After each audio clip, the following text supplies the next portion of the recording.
ఆనాడు బంధువులు ఇంటికొస్తే చాలు ఉన్నన్ని రోజులు పండుగే, గుండె నిండుగా సంబురమే.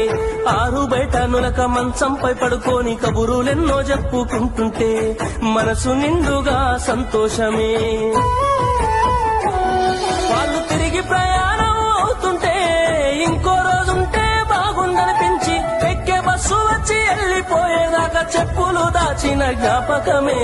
బరువైన గుండెతో బాధపడేది కన్నీళ్లతోనే సాగనంపేది, బరువైన గుండెతో బాధపడేది కన్నీళ్లతోనే సాగనంపేది. ఆనాటి ప్రేమలు ఏమాయరో, బంధాలు బంధుత్వమెటువాయరా.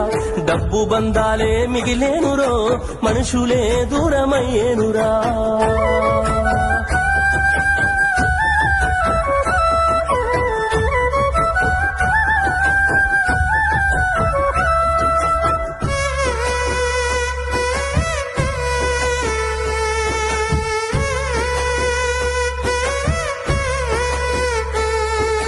రాను రాను మనిషి కొత్తదనము కోరి స్వార్థముతోనే బతుకుతుండే, విలువలన్నీ నేడు మరిచిపోయే.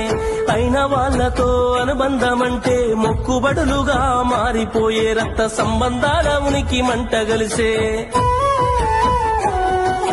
ఒకటే ఊరిలో ఉంటున్నా ఏడాదికోసారి కలుసుడాయే, ధనవంతులుగా కొంత మారిపోతే నిరుపేద బంధువుల మరిసిపోయే.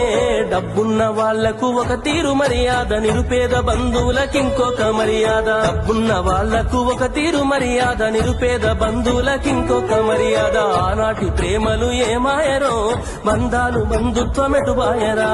ఆనాటి ప్రేమలు ఏమాయరో, బంధాలు బంధుత్వమెటువాయరా.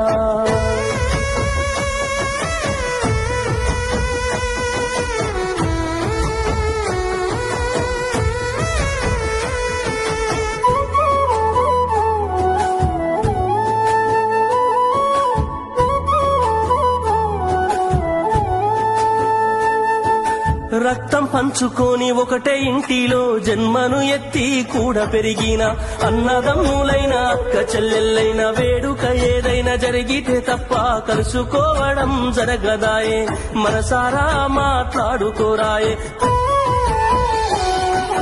భోజనాలకు గంట ముందు వచ్చి పని ఏదో ఉందన్న సాకుతోటి మొక్కువడిగా భోజనం అయిన వెంటనే ఉంటామంటూ వెళ్లిపోవుడాయే.